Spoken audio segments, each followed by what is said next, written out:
Jeremias capítulo 33. Jeremias capítulo 33.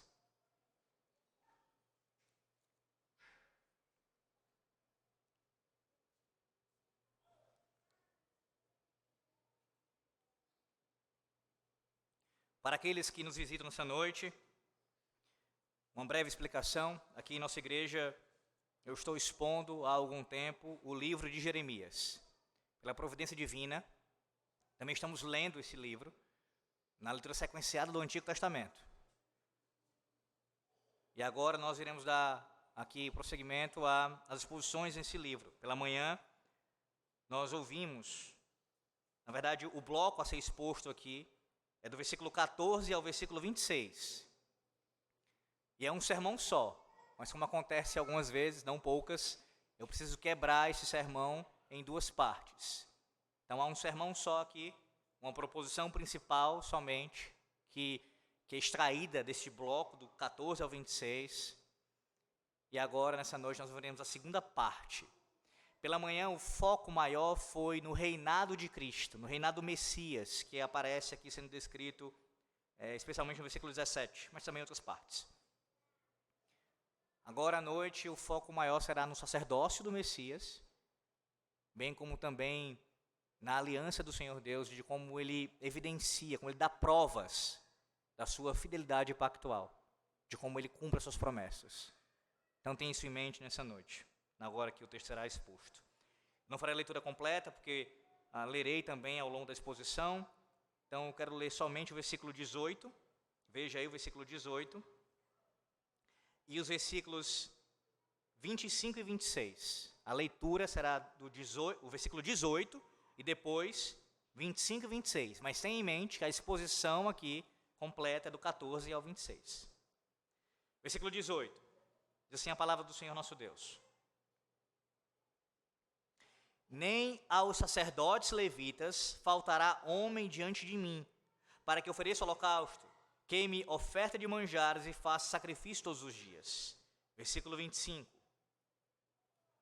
Assim diz o Senhor, se a minha aliança com o dia e com a noite não permanecer, e eu não mantiver as leis fixas dos céus e da terra, também rejeitarei a descendência de Jacó e de Davi, meu servo, de modo que não tome da sua descendência quem domine sobre a descendência de Abraão, Isaque e Jacó, porque lhes restaurarei a sorte e deles me apiedarei. Amém.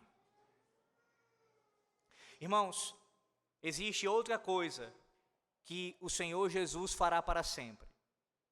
Ouvimos pela manhã que ele fará para sempre quanto ao seu reinado. Ele reinará para sempre. Ele reina e reinará assim para sempre. Contudo, a promessa de Jeremias, nesse capítulo 33, é uma promessa dupla, ou é uma dupla promessa, que aparece aí no versículo que eu li há pouco, versículo 18. Em outras palavras, o eterno reinado do Messias, ele seria acompanhado pelo seu sacerdócio perpétuo. Perceba, não somente ele reina eternamente, mas ele também exerce um sacerdócio que é perpétuo. A morte de um sacerdote, ela pode ser quase tão devastadora para um reino quanto a morte de um rei. Lembra pela manhã nós falamos sobre isso? Como é algo terrível para um reino perder o seu rei, quando o rei fica doente, quando o rei está próximo da morte, o quanto o povo se aflige quanto a isso, os conselheiros ficam desesperados. Sim, mas também imaginando com relação à figura de um sacerdote, especialmente nos tempos antigos, a morte de alguém importante assim também seria sentida. Ora, se não há sacerdote para oferecer sacrifícios, a pergunta é: quem expiará os pecados do povo? Se não há sacerdote, quem pode expiar os pecados do povo? Citando um estudioso sobre este assunto, e aqui me referindo especificamente ao período da Idade Média, ele diz o seguinte: os papas em Roma, às vezes eles se aproveitavam, não poucas vezes, desse medo. Esse medo de perder um sacerdote, de ter alguém que possa interceder, que possa expiar pelos pecados do povo. Sempre que um papa tinha dificuldades políticas com um rei, ele ameaçava colocar todo o seu reino sob um interdito. O interdito papal, meus irmãos, ele proibiria todos os sacramentos oferecidos nesse reino. Os sacerdotes não tinham permissão para expiar os pecados do seu povo no sacrifício da missa. E isso era tido como um desastre nacional. De acordo com a teologia daquela época, uma teologia falsa, uma teologia que ela blasfemava de Deus, um reino sob interdição, ele estava fora da graça de Deus. Embora nenhum ser humano, para dizer de forma mais direta, o Papa, tenha o poder de proibir os meios de graça, podemos entender o receio das pessoas dos tempos medievais. Até onde elas podiam saber, uma interdição papal os excluiria totalmente da graça de Deus. Imagine isso naquele contexto, tendo o Papa com esta representação toda, não apenas na Igreja de Roma, mas de maneira universal, o representante, o vigário de Cristo na terra, segundo aqueles hereges. Não havia ninguém para oferecer um sacrifício pelos pecados daquele povo, daquela nação, daquele povo que ele tinha assim condenado. Ninguém podia salvá-los da ira divina. Percebe? Esse também é o grande problema que acomete o judaísmo contemporâneo. Os judeus que não aceitam que Jesus de Nazaré, ele é o Messias verdadeiro, eles não têm ninguém para expiar os seus pecados. Lembra? O templo em Jerusalém ele foi destruído no ano 70 depois de Cristo, e ele não foi mais reconstruído. Nenhum sacerdote oferece holocaustos pelos judeus desde então. Nenhum levita está diante de Deus para fazer a expiação por eles. E a conclusão é lógica.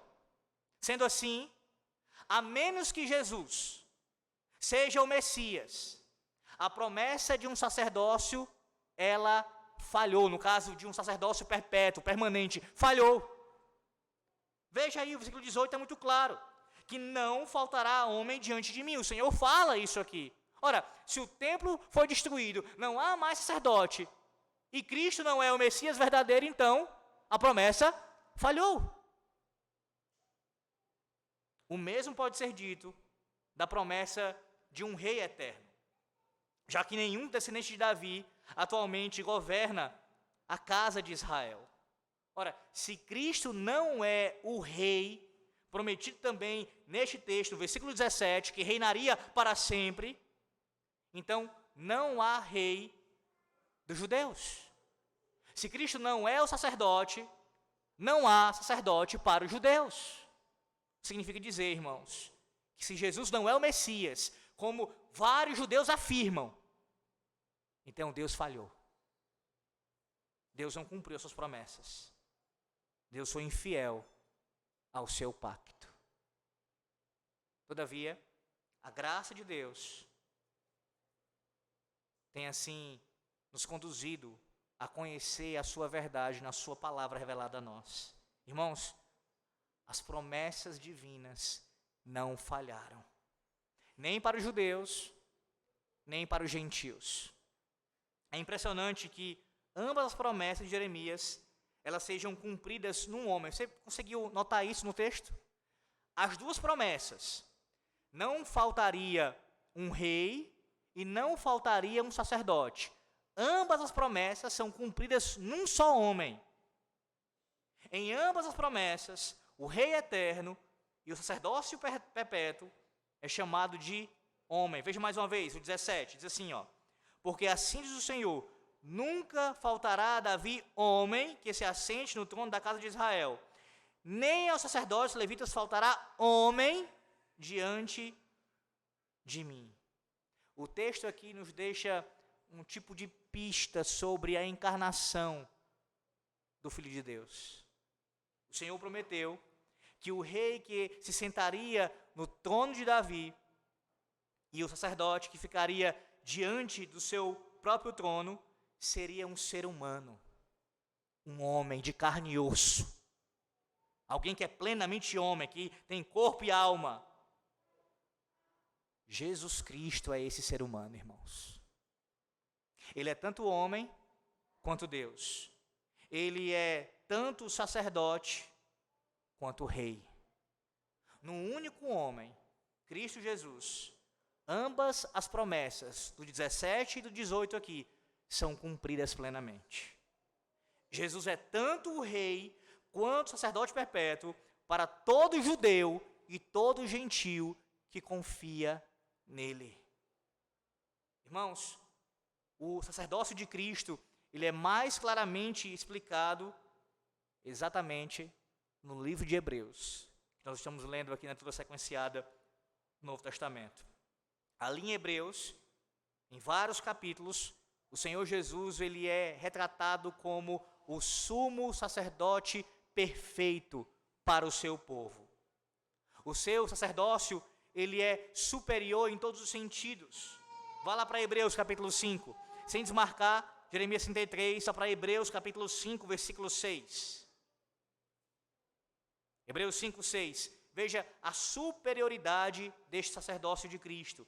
Como eu disse, em todos os sentidos, mas especialmente porque é dito, ele é sacerdote para sempre, segundo a ordem de Melquisedeque.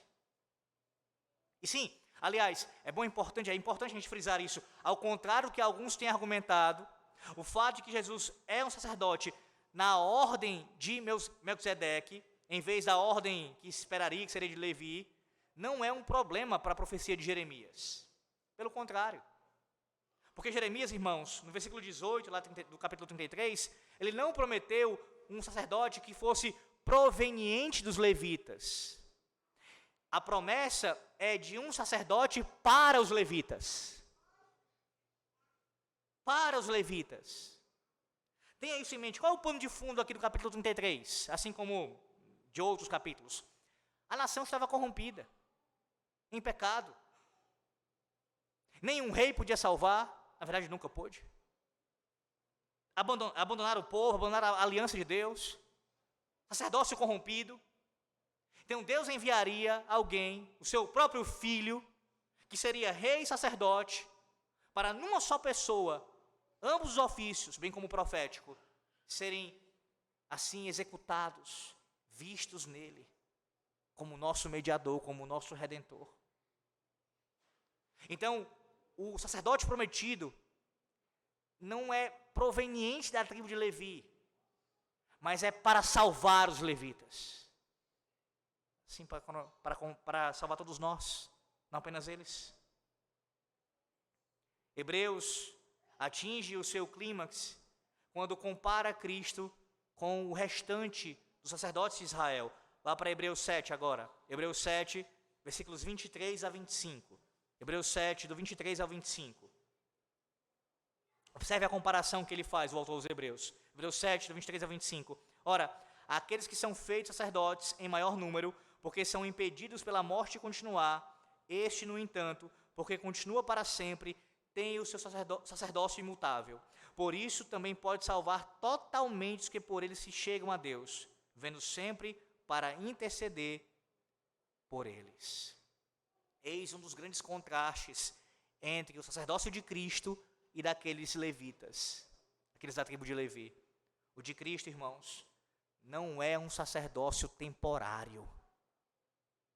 Portanto, podemos ter nele a segurança de salvação do pecado. O nosso Senhor Jesus, ele ofereceu um sacrifício pelos pecados lá na cruz do Calvário. E até o dia de hoje, ele está diante do trono do seu Pai Celestial, orando para que todos os pecados do seu povo sejam perdoados. Sua expiação e sua intercessão nunca falham. Logo, a nossa salvação nunca falha. Percebe? Ele executou um sacrifício perfeito, sendo ele o sumo sacerdote e a própria oferta. Ele ofereceu a si mesmo. E assim, o que ele consumou na cruz, rasgou o escrito de dívida contra nós. Os pecados foram perdoados. Mas observe, após isso, depois da ressurreição, da sua ascensão, da sua entronização à destra do Pai, ele continua a interceder pelo seu povo. Ele orou por nós, lá em João 17, intercedeu como sumo sacerdote, pelas suas ovelhas, e ele continua a fazer isto. Exatamente agora. Então, os teus pecados foram perdoados em Cristo, você que está em Cristo, e os pecados que você comete, ainda cometerá, serão perdoados. Tanto por causa da expiação de Cristo, que garante o perdão de pecados, a purificação, bem como também porque ele faz contínua, permanente, irmãos, perpétua intercessão por nós. O seu sacerdócio é superior aos levitas da antiga aliança. Sobre isso é importante tratar de algo que acaba sendo ligado a esse assunto. Os chamados, como os puritanos falavam, casos de consciência. Questões que são bem pastorais. Irmãos, como pastor, frequentemente eu sou abordado, com alguma frequência pelo menos, por pessoas que trazem dúvidas sobre a salvação delas. Talvez seja o seu caso aqui nessa noite. Dúvidas quanto à sua salvação. Pessoas que dizem assim: eu sou um grande pecador. Ninguém jamais pecou do mesmo modo como eu pequei. Pastor, o senhor não conhece a minha vida, não sabe o que foi que eu já fiz. Não sabe nem o que eu penso, mesmo depois de convertido. E depois de toda a graça que Deus me demonstrou, que mostrou para mim, na minha vida, eu viro as costas para Ele. Pensando, falando, fazendo coisas que assim não agradam ao Senhor. E a pergunta é: há alguma esperança para mim? Há perdão para mim? E pense então alguém que se afastou de Deus, literalmente, foi para fora da igreja, foi para o mundo, está fora da aliança. A pergunta que muitos fazem é: será que Deus me aceitaria de volta? Que eu posso ter certeza, pastor, que eu não perdi a minha salvação. A resposta, irmãos, para todas as nossas dúvidas sobre a salvação, guarde isso no seu coração, é que Deus nunca deixa de cumprir as suas promessas. Deus nunca deixa de cumprir as suas promessas. Sim, de fato, nós somos grandes pecadores. Você é um grande pecador, eu sou um grande pecador. Nós não podemos negar que nós decepcionamos, nos frustramos, mas eis a grande maravilha para nós essa noite. Sermos lembrados, sabe de quê? De que a nossa salvação não repousa sobre os nossos atos, não depende de nós, não foi causada por nós, não é sustentada por nós, não depende de você, depende de Deus, daquele que é fiel às suas promessas, daquele que jamais decepciona, daquele que jamais falha em cumprir a sua palavra. Não, essa fala minha aqui, tratando pastoralmente esses casos de consciência, que envolve dúvidas quanto à salvação, não é um chamado à negligência, a você se desligar e, não, depende só do Senhor, não estou nem aí para ir, não. Mas é uma palavra de conforto e de consolo para a sua alma. Para você entender que, em última instância, quem sustenta a nossa fé, quem nos mantém no caminho da salvação, quem nos conduz ao arrependimento verdadeiro, nos faz voltar à presença dEle, é o próprio Deus que faz isso. Quando você medita, lembra da história do filho pródigo, assim chamado, você acha que aquilo aconteceu porque ele, por conta própria, deu conta de si? Houve uma ação sobrenatural do Espírito Santo sobre o seu coração. Aquilo que você ouviu em Jeremias capítulo 24, o Senhor tem que conceder um novo coração. O Senhor tem que mover as águas, por assim dizer. O Senhor tem que agir soberanamente sobre o indivíduo para que isso possa acontecer. Então, no momento em que há o desespero, que a gente se encontra nessa circunstância, a palavra de Deus essa noite nos lembra: a tua salvação não depende de você. Deus diz em sua palavra que aqueles que se achegam a Ele, que creem no seu nome, ninguém pode arrebatar da mão dEle.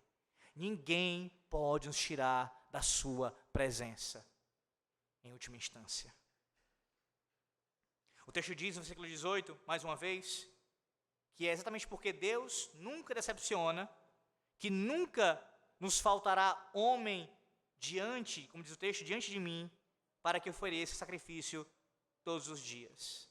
E como eu bem já expliquei, enfatizei, este homem é o Senhor Jesus Cristo, que, como diz em Hebreus 7:25, ele pode salvar totalmente os que por ele se chegam a Deus, vivendo sempre para interceder por eles. Agora, irmãos, há mais uma dimensão nas promessas divinas quanto ao reinado e o sacerdócio.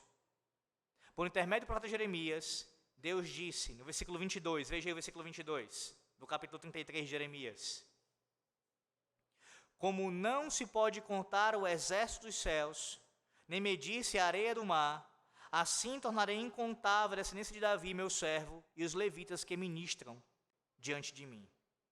Essa promessa, que ela soa para nós aqui como um eco da promessa que Deus fez a Abraão lá há muito tempo, Gênesis capítulo 15 e capítulo 22, ela é cumprida também em Cristo.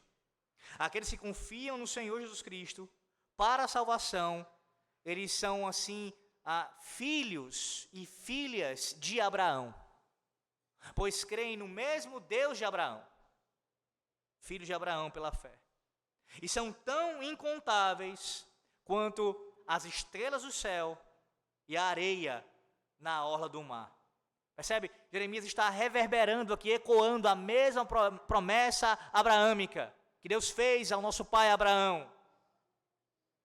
Mas observe, há um elemento novo aqui, um acréscimo aqui, de bênção, de promessa sobre o povo de Deus. E o que é novo em Jeremias é a menção do reinado e do sacerdócio de todos os crentes. Sim, irmãos, dizer que os cristãos são descendentes de Davi é dizer que eles são como reis e rainhas no reino de Deus. Como assim, pastor? Pelo fato de Cristo reinar e nós reinarmos com ele, significa dizer que, em alguma medida, num certo sentido, nós governamos juntamente com Cristo.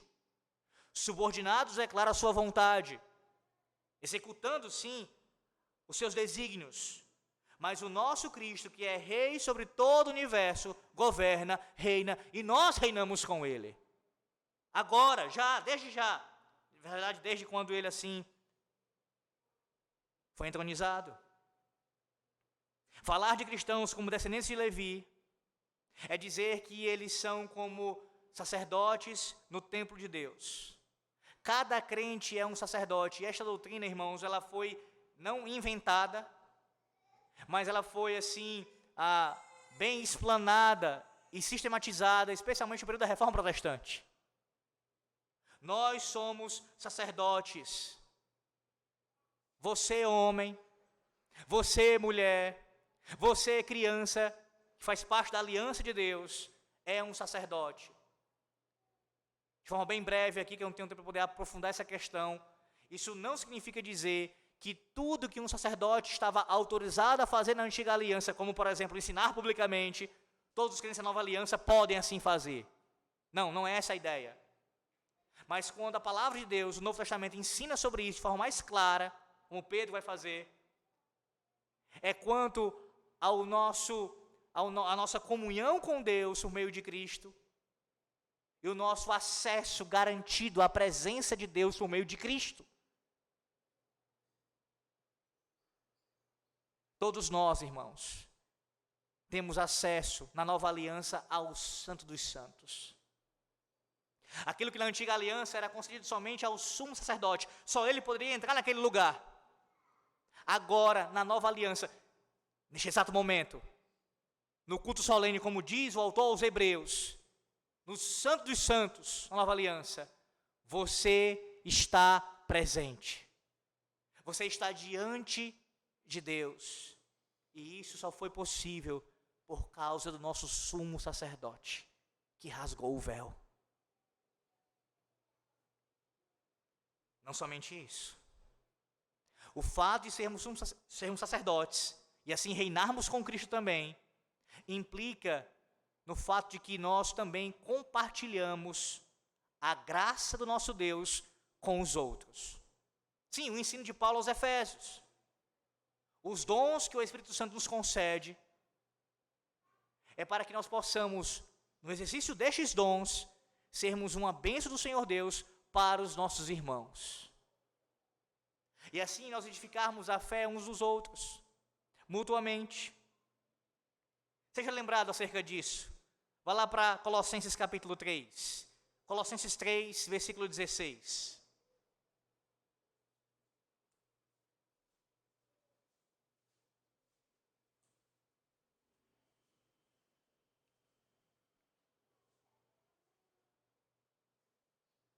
Habite ricamente em vós a palavra de Cristo.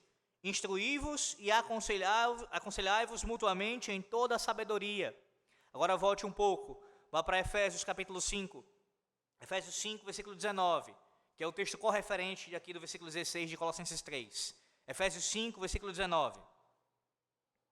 Falando entre vós com salmos, entoando e louvando de coração ao Senhor, com hinos e cânticos espirituais. Veja, você é chamado por Deus e Deus concedeu a você graça para isto. Ser um instrumento do Senhor, nas mãos do Senhor, para a edificação da fé do seu próximo, do seu irmão. Uma das maneiras de fazer isso, aconselhamento mútuo, pela palavra. Consolando, instruindo, ajudando até mesmo financeiramente quando possível, orando por ele e com ele. Mas estes dois textos aqui também falam de uma maneira de a gente se edificar mutuamente, de se fortalecer, que muitas vezes passa desapercebido. E eu já falei sobre isso em outros momentos também. Que é no ato de louvar a Deus, de entoar cânticos ao Senhor Deus. Os dois textos estão recheados dessa instrução aqui.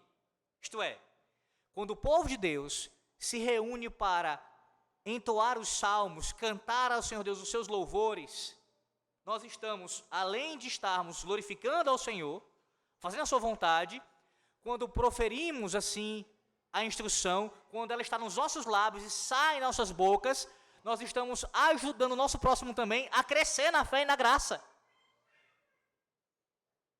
As criancinhas, os seus filhos, com todas as dificuldades que nós temos durante o culto, que assim o será até a volta de Cristo, eles veem a gente cantando a lei, o testemunho, os estatutos do Senhor Deus, cantando sobre Cristo e para Cristo. Aprendem conosco no ato, no exemplo de cantar, bem como ouvindo o conteúdo e aprendendo desde cedo, a mais tenra idade, acerca da revelação divina. Mas também se dá com relação ao nosso próximo, ali adulto mesmo. Não é assim com você, crente? Quando você vê alguém na sua igreja local que já anda com Cristo há muitos anos, há muitas décadas, e que está cantando os mesmos louvores que Davi cantou, que Asaf cantou, que outros cantaram na antiga aliança, que o próprio Cristo cantou, que os apóstolos cantaram. Alguém que já tem mais de 50 anos de fé, ao seu lado, do banco onde você está sentado, cantando ao Senhor e demonstrando a mesma fé no Senhor, isso não fortalece a sua fé? Não te dá força para continuar caminhando? Veja, não é que você vai se apoiar nisso simplesmente, o teu esteio é Cristo. Mas isso vai servir como encorajamento. Você vai olhar para irmãos tão preciosos que nós temos aqui na nossa igreja local e vai dizer, se ele agora com 70, com 80, com 90 anos de idade, perseverou até aqui, se Deus o sustentou, isso também pode acontecer comigo. Percebe, ao passo que nós cantamos um ao lado dos outros, como sacerdotes em Cristo Jesus, somos edificados pela palavra de Cristo.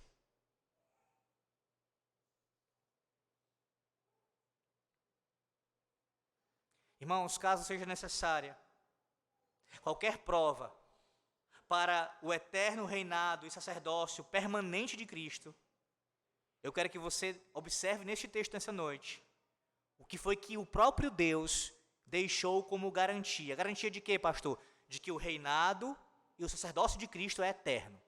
Foi o que ele deixou como garantia. Veja, capítulo 33, do 19 ao 21. 19 ao 21, os versículos. Capítulo 33 de Jeremias. Veio a palavra do Senhor a Jeremias dizendo: assim diz o Senhor, se puderdes invalidar a minha aliança com o dia e a minha aliança com a noite, de tal modo que não haja nem dia nem noite a seu tempo, poder-se-ia também invalidar a minha aliança com Davi, meu servo, para que não tenha filho que reine no seu trono, como também com os levitas sacerdotes, meus ministros. Meus irmãos, trata-se de uma maravilhosa garantia aqui. É como se Deus tivesse colocado na mesa das negociações o sol e a lua. Ele ofereceu os corpos celestes como calção para a promessa da aliança. Se Deus deixar de providenciar um rei eterno ou um sacerdócio perpétuo, então o sol e a lua serão seus. Esse audacioso acordo significa que a promessa divina nunca, jamais deixará de ser cumprida. Irmãos, não se pode deter o glorioso domínio de Cristo ou diminuir a eficácia de sua expiação, assim como não se pode deter, impedir que o sol se erga sobre o oceano. A mera ideia de Deus quebrar sua aliança com o dia e a noite é absurda, bem como é a ideia de que ele poderia romper a sua aliança que ele fez com Davi e com Levi. Você pode dizer, nessa noite, após este culto e durante toda a sua vida, acerca das promessas de Deus em Cristo: o sol deixará de brilhar antes que Jesus pare de reinar. O sol deixará de brilhar antes que Jesus pare de reinar. Deus precisaria deixar de ser Deus para encerrar o eterno reinado e sacerdócio permanente de Cristo.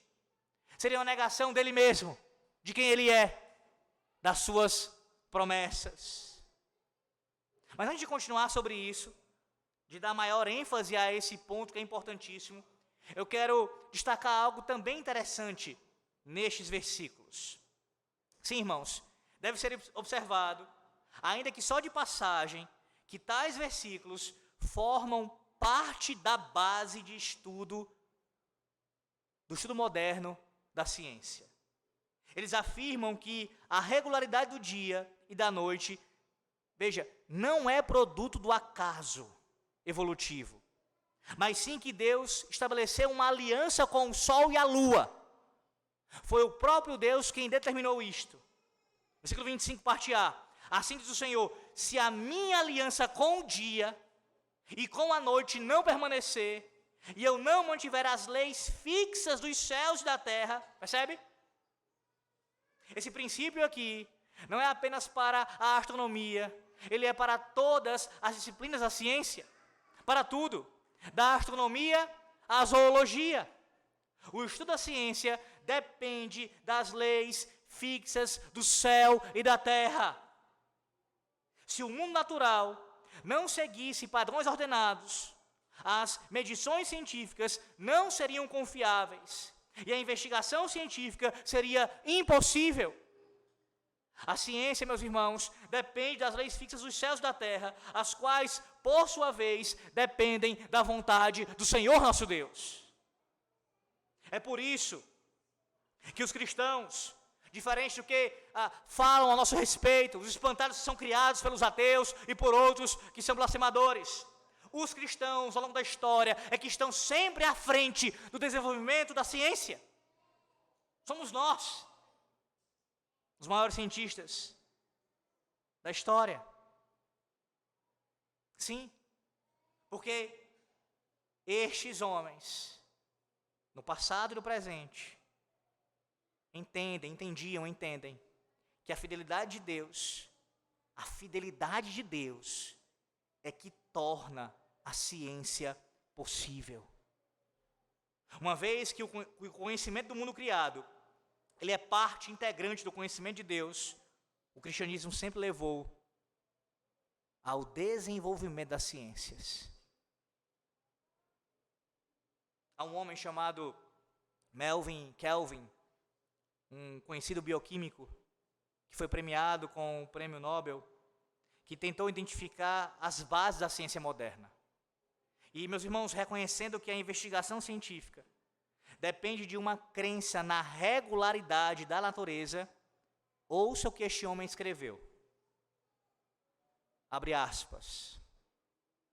Ao buscar discernir a origem dessa convicção, pareço encontrá-la numa noção básica descoberta há 2.000 ou 3.000 anos e enunciada pela primeira vez no mundo ocidental pelos antigos hebreus, a saber, que o universo é governado por um único Deus.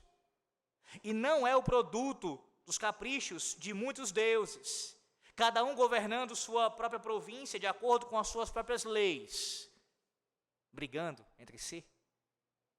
Esse ponto de vista, ele ainda afirma, monoteísta, parece ser a base histórica da ciência moderna.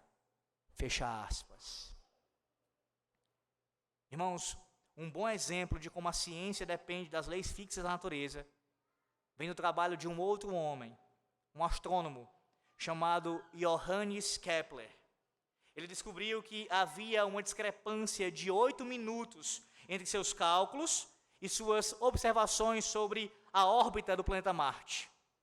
E embora a diferença de tempo fosse pequena, Kepler trabalhou por anos para resolvê-la, porque essa divergência parecia negar que as leis dos céus eram fixas.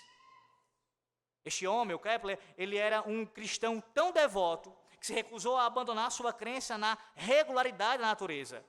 O seu dilema acabou sendo solucionado pela sua descoberta de que a órbita de Marte seguia o formato de uma elipse, em vez de um círculo. Mais tarde, ele falou sobre a discrepância de 8 minutos, que lhe deu sua pista como sendo um presente de Deus. As leis fixas da natureza faziam parte do presente de Deus para Kepler, pois sem elas, ele jamais poderia ter feito a sua descoberta. Pegue qualquer um dos princípios estabelecidos da ciência, qualquer um. Estes estão entre as leis fixas dos céus e da terra, que foram estabelecidas pela aliança divina. Você está compreendendo isso? Qualquer princípio deste flui desta base fundamental aqui. A aliança de Deus com o sol e a lua. Sim, é bem verdade, a nossa compreensão dessas leis, ela pode mudar ao longo do tempo.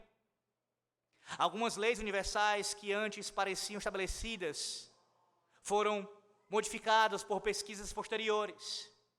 Mas as leis em si são fixas. As leis dos céus e da terra sempre foram fixas e sempre serão. A única coisa que está sujeita a mudanças é a nossa limitada compreensão delas. Percebe a diferença? Não é que houve uma mudança nas coisas, em tais leis, tais princípios, já estão estabelecidos. O que muda com o passar do tempo é a compreensão do homem quanto a isto, que pode se equivocar e se equivoca muitas vezes. Veja um outro exemplo sobre isso ainda. Um outro estudioso fala a respeito. Diz o seguinte: o desenvolvimento da teoria do caos, ao final do século XX, fornece um excelente exemplo da invariabilidade das leis dos céus e da terra. Às vezes, a teoria do caos é entendida incorretamente como se ensinasse que a natureza é, em última análise, imprevisível. Na verdade, diz tal estudioso, ela ensina quase o oposto, demonstrando como eventos da natureza que parecem caóticos seguem, na verdade, um padrão ordenado.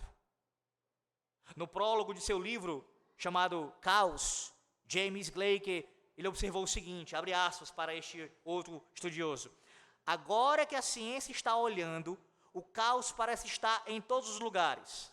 Uma coluna ascendente de fumaça de cigarro quebra-se em selvagens espirais. Uma bandeira tremula para frente e para trás no vento. Uma torneira pingando passa de um padrão constante para um aleatório. O caos aparece no comportamento do clima, no comportamento de um avião em voo, no comportamento dos carros que se aglomeram em uma via expressa, no comportamento do petróleo que flui em tubos subterrâneos. Mas, diz ele, não importa qual seja o agente, o comportamento obedece às mesmas leis recentemente descobertas. Veja, a última frase de Blake é impressionante. Onde quer que os encontremos, os eventos assim chamados caóticos obedecem às mesmas leis recentemente descobertas. Irmãos, as dimensões da natureza que parecem desordenadas se comportam, na verdade, ordenadamente. Em outras palavras, até mesmo o caos obedece às leis fixas da natureza. Quem estabeleceu isto? O Senhor, o Criador que faz todas as coisas.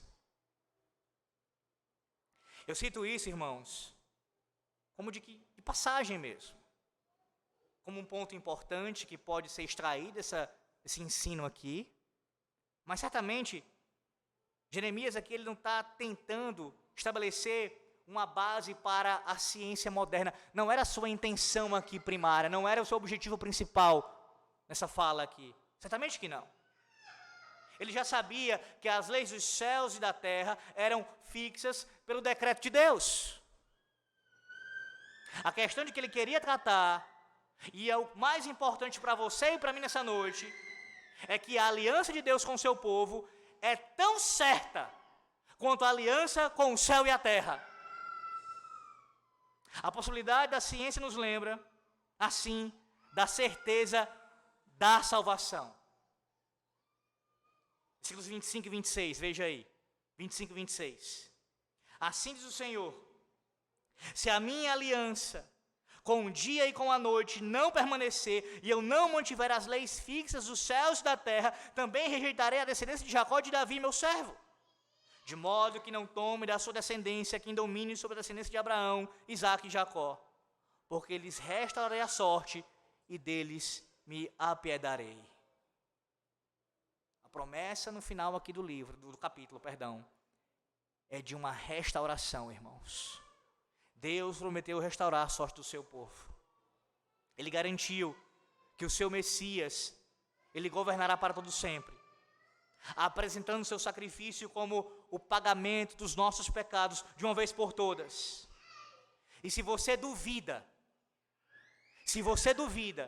que tais promessas sejam verdadeiras, tudo que você precisa fazer nessa noite, e amanhã pela manhã, ao romper do dia, é olhar pela sua janela.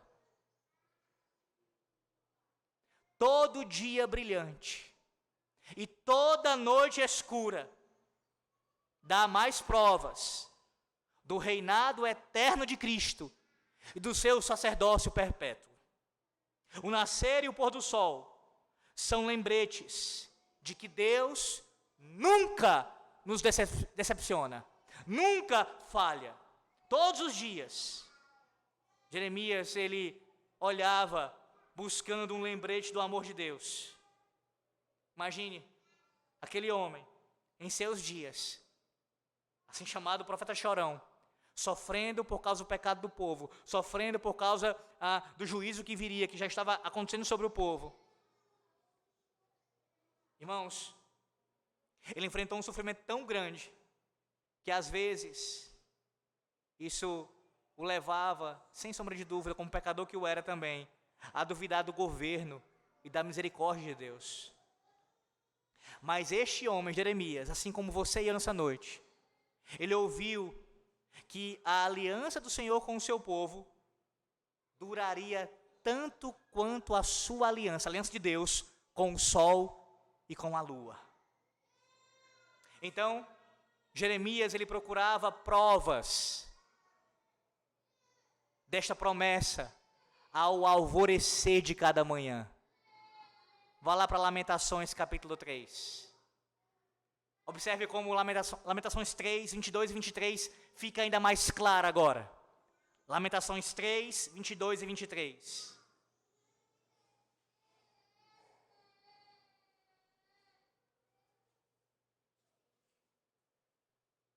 Este foi o seu testemunho.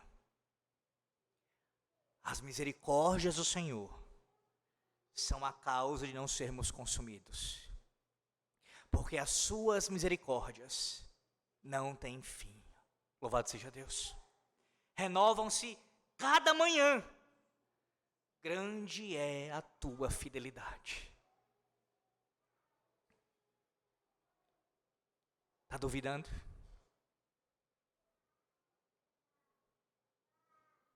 Você não está vendo lá fora a lua? Quando você sair daqui você verá, talvez não consiga ver, uma nuvem, enfim, mas está lá. Está duvidando?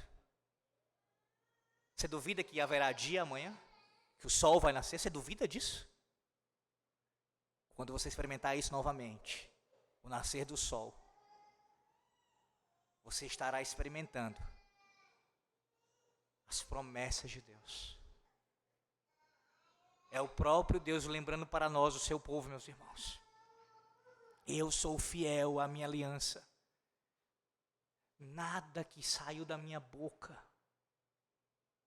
cairá por terra.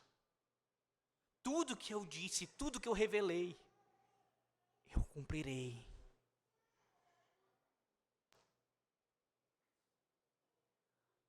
Há muitas razões pelas quais louvar a Deus pelo novo dia, bem como pela noite. Mas eu quero que você, pela palavra de Deus, eu lhe exorto a isso essa noite. Comece a colocar isso também nas suas ações de graças ao Senhor diariamente. Quando você experimentar o dia e a noite, lembre-se disso, medite nisso. Eu estou vendo o sol, estou vendo a lua. Deus é fiel. Deus é fiel. Eu sou um pecador miserável, mas as suas misericórdias renovam a cada manhã. Ele poderia ter me matado durante a noite. Eu poderia ter sido ceifado da terra durante o sono. Mas sobre a minha vida, as suas misericórdias foram renovadas. Isso não torna para você mais palpável? Não é assim que a gente se sente muitas vezes, não é? A palavra muitas vezes não é suficiente para nós, deveria ser. Deus falou, Deus disse, e você deve crer, porque a boca do Senhor o disse, e você é lembrado disso essa noite. Mas veja como o Senhor é tão gracioso para conosco. Além de falar, além de você poder ler, meditar, ouvir a pregação da palavra, do Evangelho da Graça, você pode ver o sol e a lua. Você pode ver. Não torna mais palpável as promessas. Algo mais tangível. Quão bom é nosso Deus, meus irmãos. Quão misericordioso é o nosso Deus, meus irmãos. A compaixão do Senhor nunca nos decepciona, porque Deus nunca deixa de cumprir as suas promessas. Pela manhã eu fiz a citação de um erudito, estudioso, teólogo, citando a escatologia puritana, a visão puritana dos últimos dias. E tem muito que se falar sobre isso, e ainda pretendo fazer, se Deus assim me der oportunidade. Mas deixa eu fazer outra menção a isso, mais uma vez, esse final do sermão aqui. Ele diz o seguinte: talvez o maior impacto da escatologia puritana tenha sido a maneira como promoveu a esperança. Em meio a guerras e perseguições na Inglaterra, nos perigos e nos danos pessoais, na viagem a terras desconhecidas e territórios estrangeiros, na busca por fundar uma igreja pura e reformada, os puritanos sempre tinham diante de si a esperança gloriosa de dias melhores. Apesar da falta de êxito, não viviam indiferentes e apáticos. Em vez disso, ao mesmo tempo que o reino dos céus sofria violência, eles que haviam sofrido violência também eram motivados a uma vida piedosa em sociedade, na igreja e na vida pessoal, pela extraordinária convicção de que o Rei Jesus havia vencido o pecado e a morte e continuaria a fazê-lo. Isso alimentava sua empolgação e incentivava seus ministérios. Não importava qual era a vida que estava reservada para eles aqui, devia ser vivida com o olho voltado para a glória futura. O que nós cremos acerca de Deus influencia nossas vidas. Enquanto muitos tratam escatologia como um assunto de só menos importância, como se não tivesse grande peso sobre nossas vidas, observe que a maneira como você enxerga o avanço do reino de Cristo, isso traz ou grande esperança ou grande desânimo para a sua vida. Estes homens que tinham uma percepção otimista do avanço do reino de Cristo, foram cheios de esperança. Não fantasiosa, não coisa da cabeça, mas uma fé que era nutrida pelas promessas pactuais de Deus. Deus prometeu. Na sua palavra, Deus disse aqui na sua palavra. E eu creio nisso. Eu posso olhar para a igreja a qual eu pertenço, como eu disse pela manhã, para as inúmeras politicagens, a necessidade de reforma em muitas igrejas da IPB. E se eu olhar somente para isso, como o culto ele é vilipendiado aí fora, como as pregações são tristes, como a falta de uma fidelidade confessional é latente, se eu caminhar olhando dessa maneira, olhando somente para isto, não há esperança. Mas nós olhamos, aqui sim, mas com o olho voltado para a glória futura. Deus prometeu purificar a sua igreja. Deus prometeu que o seu reino avançaria sobre a terra. Deus prometeu que alcançaria as nações. Deus prometeu que o evangelho alcançaria os seus eleitos. Deus prometeu que o anticristo, o papado, seria destruído, derrotado. Deus prometeu que condenaria os seus inimigos. Deus prometeu que salvaria o seu povo eternamente. Deus prometeu isso.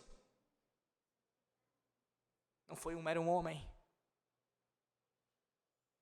Não foi um mero homem. Mas o Deus encarnado nos garante isso. Deus e homem ao mesmo tempo. Talvez você diga assim, mas reverendo, e se eu morrer? Lembra de Hebreus 11? Morreram, sem contudo experimentar, ver a promessa cumprida. Não significa que Deus falhou, que Deus mentiu. Mas você tem uma palavra de consolo nessa noite sobre isso. E aqui eu concluo citando o breve catecismo de Westminster. Na pergunta 37, que eu estou trabalhando lá em casa nos últimos dias no culto doméstico. Diz assim, ó. Pergunta 37. Quais são as bênçãos que os crentes recebem de Cristo na hora da morte? Suscita muitas perguntas das crianças sobre isso. Resposta. A alma dos crentes, na hora da morte, é aperfeiçoada em santidade e imediatamente entra na glória. O corpo que continua unido a Cristo descansa na sepultura até a ressurreição. Nossos pais puritanos, quando escreveram esta sentença aqui, extraindo da palavra de Deus, estão nos consolando, dizendo o seguinte, pela palavra. Se você morre, eu não vi tudo acontecer, você morreu nesse processo, a tua alma é aperfeiçoada em santidade e imediatamente entra na glória. Aquilo que Paulo diz aos Filipenses, o que é incomparavelmente melhor. Melhor. Se você morre, você está em Cristo, você estará diretamente com o teu Senhor e Salvador nessa noite, ou amanhã pela manhã. E o teu corpo descansa na sepultura, unido a Cristo, aguardando a ressurreição. Outra promessa pactual. Meus irmãos, temos que louvar o nosso Deus nessa noite, render graças ao seu nome, porque o Senhor falou conosco pela manhã e à noite, e nos lembrou que Ele cumpre as suas promessas pactuais, por meio do renovo de justiça, que reina e intercede como rei e sacerdote. Aqui está a tua esperança, crente. Olhar para o teu Redentor, para o renovo de justiça, o teu rei e o teu sumo sacerdote, que anunciou profeticamente a sua palavra nessa noite, como pela manhã, e te conduziu às águas tranquilas. Diz o Senhor, descansa em mim e crê somente. Amém.